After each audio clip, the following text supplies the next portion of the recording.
isn't it funny how Nigel Farage seems to be dominating the Labour Party conference because it's all they're talking about. You know, he doesn't have to say anything, and he gets more publicity than Keir Starmer gets. Yeah, it's almost as if he's a bigger feature of the Labour conference and indeed the Lib Dem conference than he was of our own conference, which is quite remarkable. But it shows we are setting the agenda on all these key issues. You've seen the Home Secretary yesterday announcing a very much watered-down plan to deal with ILR, which sounds good in principle. Of course, it's not racist when she says it. It's only racist when we say it. But that's the weird thing, isn't it? Because her plan won't tackle those that are already here. It won't tackle the Boris wave, which is where we've come. 3.8 million people have come since the referendum. Yeah.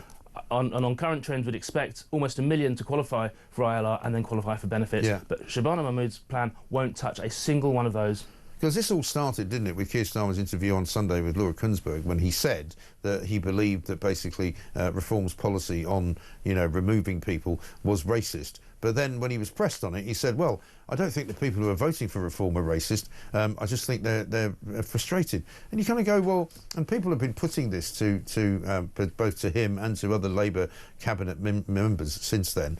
Well, if you accuse a party of being racist, how can you say that the people who vote for that party are not racist? You've either got to go the whole hog, which they obviously don't want to do, or you've got to retract the first bit, haven't you? Yeah, you'd have thought so.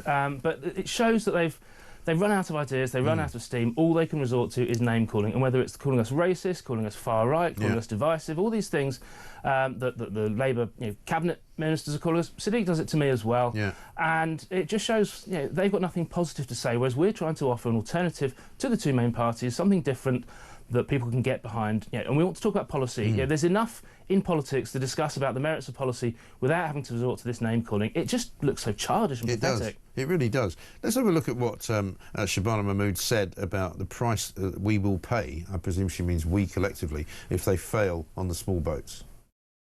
When people see small boats arriving on our shores, they see a country that has lost control. When they hear of widespread illegal working undercutting British workers, they feel the system is rigged. And when they see crime unchecked on unsafe streets, they feel fearful. This was the inheritance that the Conservatives left behind for us, and their current irrelevance is the price that they have paid. So it now falls to us to rise to this challenge. If we do not, our vision of an open, tolerant and generous country will wither. And where we fail, others will succeed. She's basically saying there that they've inherited this terrible problem from the Tories, who have now disappeared into oblivion, which is true. But she's not actually addressing the fact that they're not stopping the boats. This idea that, this tough woman has come in, she was told, we were told that this was, somebody who meant business. She'd done a great job in justice. I never quite bought that because, in my view, she hadn't done a great job in justice. She hadn't done anything other than let a load of people out of prison who had then committed a load of crime and then had to all go back again. So, her sort of modus operandi, if you like, is questionable at the very least. But she's basically saying that we have to stop the boats without actually having a plan to stop them. Yeah, well, it's great that she's talking tough, but it's only a start, and it's something that I don't think she'll get the Parliamentary Party behind her, because we know what the Parliamentary Labour Party is like. They wouldn't even reduce an increase in benefit spending, so they're certainly not going to be willing to actually tackle this problem in migration. And talk tough, yes, inherited a system in chaos in the Conservatives, but well over 50,000 additional crossings since this government came to power. About 37,000 this year alone.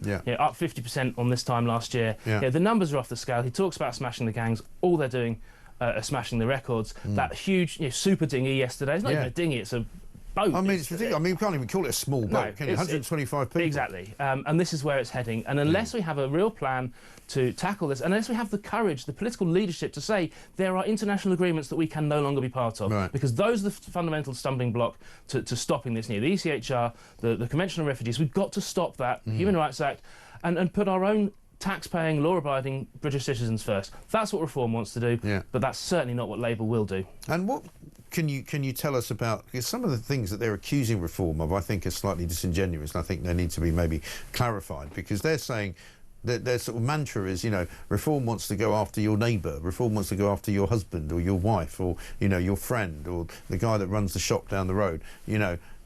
My understanding of your policy, and tell me if I'm wrong, is that you're not going to deport people who are contributing to society. You're not going to deport people who have been living here, you know, quite legally and contributing and paying taxes and working and all of that. You're looking at deporting people who are not doing those things, right? Exactly. It's primarily about tackling the Boris wave, and it's also primarily about, you know, those that want to come here and reside on benefits. If you're going to be working hard, earning a reasonable salary, paying tax, contributing, speaking good English, having a clean criminal record, and contributing to the country, to the economy, to society, then of course you will stay. There will continue to be pathways to citizenship as well.